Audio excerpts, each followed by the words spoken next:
Howdy and welcome back to Bible History Man. Today's question comes from my boy Crunchy Frog, who wants to know about the giants in the Bible and the Nephilim. Now, as you might know, the Nephilim came about in the book of Genesis before the flood, when it says that the sons of God came into the daughters of men and they had children.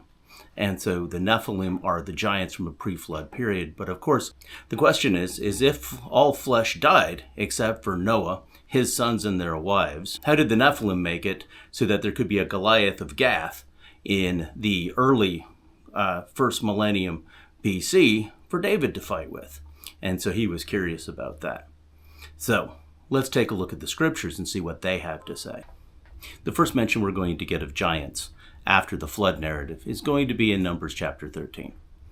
It's going to be the narrative of how the scouts are going to go into the land of Canaan.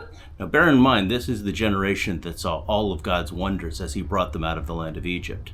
They're going to send their scouts in, and they're going to bring back a bad report. Now it's going to be a land flowing with milk and honey, but they're going to see giants, and they're going to be afraid to go in. So let's see what the Bible has to say about giants here.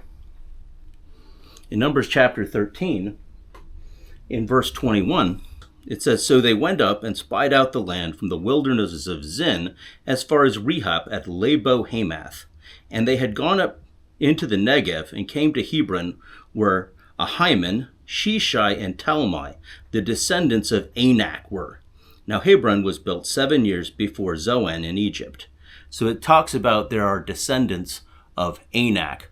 So why on earth should we care about that? Well, we read on a little bit. In verse 27, it goes on to say, "Thus they recounted to him and said, 'We went into the land where you sent us, and it certainly does flow with milk and honey, and this is its fruit. Nevertheless, the people who live in the land are strong, and the cities are fortified and very large. And moreover, we saw the descendants of Anak there. Amalek is living in the land of the Negev, and the Hittites and the Jebusites and the Amorites are living in the hill country, and the Canaanites are living by the sea and by the side of the Jordan.'" And then verse 31, it says, "But the men who had gone up with him said, 'We are not able to go up against the people, for they are too strong for us.' So they gave out to the sons of Israel a bad report of the land, which they had spied out, saying, 'The land which we have passed through to spy on is a land that devours its inhabitants. And all the people whom we saw in it are men of great size. There also we saw the Nephilim, the son of Anak, are part of the Nephilim. And we became like grasshoppers in our own sight, and so we were in their sight.'" So from this we can see that the children of Israel, as they go to the land of promise, find the descendants of Anak there, who are part of the Nephilim, and they are large, so that these guys are like grasshoppers in their sight. And they are descendants of Anak, which means that we're talking about the fact that this giant thing, this Nephilim thing, seems to be genetic and passed on down through genetics from father to son. The next we run into giants is in the book of Deuteronomy. The children of Israel have wandered in the desert now for 40 years, and they're planning to go up to take the land of promise, but they can't get there because they are being stopped by the kings of the Amorites, Sihon and Og.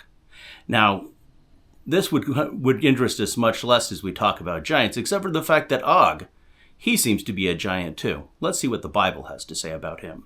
In Deuteronomy chapter 3, verse 11, it says, "For only Og, king of Bashan, remained of the remnants of the Rephaim. Behold, his bedstead was an iron bedstead. It is in Rabbah of the sons of Ammon. Its length was 9 cubits, and its width 4 cubits by an ordinary cubit."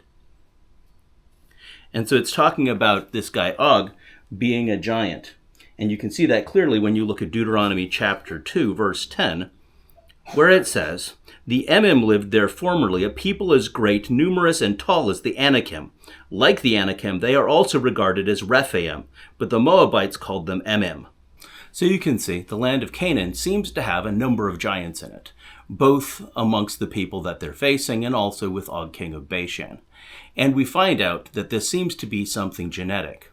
The people who are exhibiting this giantism are either Canaanites who are descended from Ham, or the Philistines, who are also descended from Ham, from a different son than Canaan, a guy named Mizraim, who's the same ancestor of the Egyptians. What we find is that it looks like that either Ham or Mrs. Ham had a recessive gene. Why recessive? Because otherwise there would have been a lot more giants than it's talking about. And Ham or Mrs. Ham would have been a giant. In the case of a recessive, it would be expressed a lot less often. And so that seemed like at least a feasible way how the Nephilim could have made it past the flood. They could have had a recessive gene that was passed through Ham or Mrs. Ham. And because it is their descendants that are exhibiting this giantism. Now, as I discussed in episode 7 of my Bible history series, the Philistines are kind of an interesting people. They're made up of both the pre-settlement Philistines who were there, who were descended from Mizraim, but also from a group of sea people called the Pelasets who could work iron that were resettled there after they were defeated in their invasions by Ramses III. Now, this unified people are going to be very dominant, as we've discussed before, because of the fact that not only do they have giants, but they also are able to work metal. And David is being forced to fight against them. Now, Goliath is not the only giant in the land of the Philistines and Gath. And this is where things are going to get a little interesting. And also a place where we have what people believe could possibly be some sort of error in the Old Testament scriptures. Let's see if that's true. The supposed error is in 2 Samuel chapter 21. Let's take a look at it. In verse 15 it says, "And the Philistines were at war again with Israel. So David went down, and his servants with him, and they fought against the Philistines. David became weary. Then Ishi-Benob, who was among those born to the giants, the weight of whose spear is 300 shekels of bronze in weight, was girded with a new sword, and he intended to strike down David. But Abishai the son of Zeruiah helped him, and struck the Philistine and put him to death. Then the men of David swore to him, saying, 'You shall not go out again with us to battle, so that you do not extinguish the lamp of Israel.'" So here we have an episode from later in David's life. The Philistines refuse to roll over because they're a very mighty people. And so David is going to encounter another giant. This is the second giant, Ishi-Benob, and he is almost going to get snuffed. And so his nephew, Abishai the son of Zeruiah, is going to take care of this giant. And he's going to say, "David, you're too old. And if we lose you, we're going to be snuffed out. We need you, man. No more fighting giants for you." And so David is going to be made to sit back down. And all we know about this Ishi-Benob is that he's a Philistine. Let's look at the second giant. "Now it happened afterwards that there was war again with the Philistines at Gob. Then Sibbecai the Hushathite struck down Saph, who was among those born to the giants. And there was war with the Philistines again at Gob. And Elhanan the son of Jair, Origim, the Bethlehemite, struck down Goliath the Gittite, the shaft of whose spear was like a weaver's beam." So here we have that supposed error. We're fighting again, and we've got two more Philistine giants to fight with, one of which is named Goliath of Gath. Both of them are fought at Gob, and we learn that at Gob we run into Gittites, who are men of Gath. And so this Goliath the Gittite is also from Gath, just like the other Goliath that we've learned from 1 Samuel 17 that David fought against. So, the skeptics would ask, who is it that killed Goliath of Gath? Was it David, or was it this other guy? Well, who knows? And the answer that oftentimes you hear is that when David went down to the stream, 5 little stones he took, because he knew that Goliath had 4 brothers, and he needed to be prepared, and such was his faith in God. But does that really make sense? Well, let's look at the last giant, and then we can reason about that. "Then there was war at Gath again, and there was a man of great stature who had 6 fingers on each hand and 6 toes on each foot, 24 in number, and he also had been born to the giants. And he reproached Israel, so Jonathan the son of Shimei, David's brother, struck him down. These 4 were born to the giants in Gath, and they fell by the hand of David and by the hand of his servants." So here we find out that all 4 of these are giants from the land of Gath. And many people have thought, oh, well, these must have been Goliath's brothers. But I think that there is another situation that seems to be much, much more likely.